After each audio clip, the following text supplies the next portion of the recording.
Welcome to my channel cinema garage. మా ఛానల్లో upload చేసిన ఫస్ట్ వీడియో ఇది. సో మీరంతా ఛానల్ని సబ్స్క్రైబ్ చేసుకొని ఫర్దర్ వీడియోస్ తీయడానికి సపోర్ట్ చేస్తారని ఆశిస్తూ వీడియో స్టార్ట్ చేస్తున్నాను. Coming to the video, review of double smart, directed by our star director Puri Jagannadh గారు and acted by our starring actors Ram Pothineni గారు, కావ్య గారు అండ్ సంజయ్ దత్ గారు. So coming to the movie, చాలా బాగుంది భయ్య, ఎంజాయ్ చేస్తారు, ఎంటర్టైన్ అవుతారు. But not compared to iSmart Shankar. ఇస్మార్ట్ శంకర్ని మైండ్లో నుంచి తీసేసి మీరు థియేటర్లోకి వెళ్ళండి, డబుల్ స్మార్ట్ని ఖచ్చితంగా ఎంజాయ్ చేస్తారు. అండ్ ప్రతి చోట మీకు పూరి జగన్నాథ్ గారి మార్క్ అయితే కనిపిస్తుంది. And acting by Ram Pothineni గారు అయితే చింపేశారని చెప్పొచ్చు. మనం ఇస్మార్ట్ శంకర్ 1లో ఎంత ఎనర్జెటిక్గా అయితే చూస్తామో, డబుల్ స్మార్ట్లో డబుల్గా చూస్తాం దానికి. అండ్ కమింగ్ టు కావ్య గారు, చాలా బాగా యాక్ట్ చేశారు, స్టోరీని చాలా బ్యాలెన్సింగ్ యాక్టింగ్ చేశారు. And coming to Sanjay Dutt గారు, చింపి వారేశారని చెప్పొచ్చు. బిగ్ బుల్ క్యారెక్టర్లో డబుల్ స్మార్ట్ని ఆడుకున్నారని చెప్పొచ్చు, చాలా బాగుంది.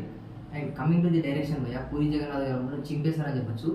కంపేర్ టు లైగర్ 100% బెటర్ భయ్య. పూరి జగన్నాథ్ గారు మళ్ళీ కంబ్యాక్ ఇచ్చారని చెప్పొచ్చు, but not comparing to olden days. కొంచెం తగ్గింది కానీ డిసప్పాయింట్ మాత్రం కాదు భయ్య. ఫస్ట్ హాఫ్ మాత్రం చాలా బాగుండింది. క్యారెక్టర్కి కనెక్షన్ ఏంటి, పూరి జగన్నాథ్ గారి చాలా బాగా చూపించారు.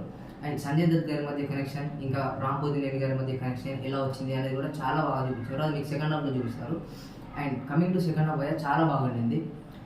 ఎస్పెషల్లీ ఆ క్లైమాక్స్ భయ్య, పూరి జగన్నాథ్ గారి మార్క్ మాత్రం కంపల్సరీ మీకు కనిపిస్తుంది. చూడగానే చెప్పేస్తారు ఇది పూరి జగన్నాథ్ గారి సినిమా అని.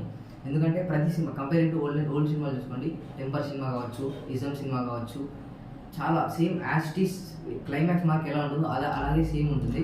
అండ్ మూవీ మాత్రం చాలా బాగుండింది.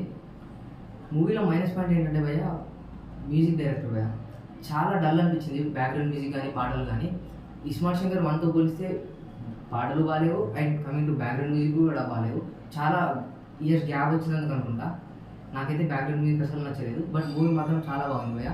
ఎక్స్పెక్టేషన్స్ లేకుండా థియేటర్లోకి వెళ్ళండి, సినిమాని మాత్రం ఖచ్చితంగా ఎంజాయ్ చేస్తారు.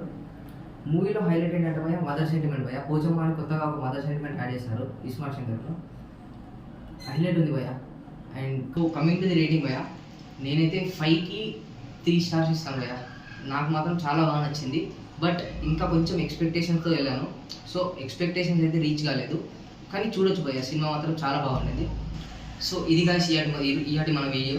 సో వీడియో కనుక మీకు నచ్చితే సబ్స్క్రైబ్ చేసుకోండి. అండ్ నచ్చితే మాత్రం మీ కమ్యూనిటీలో అందరికీ షేర్ చేయండి. అండ్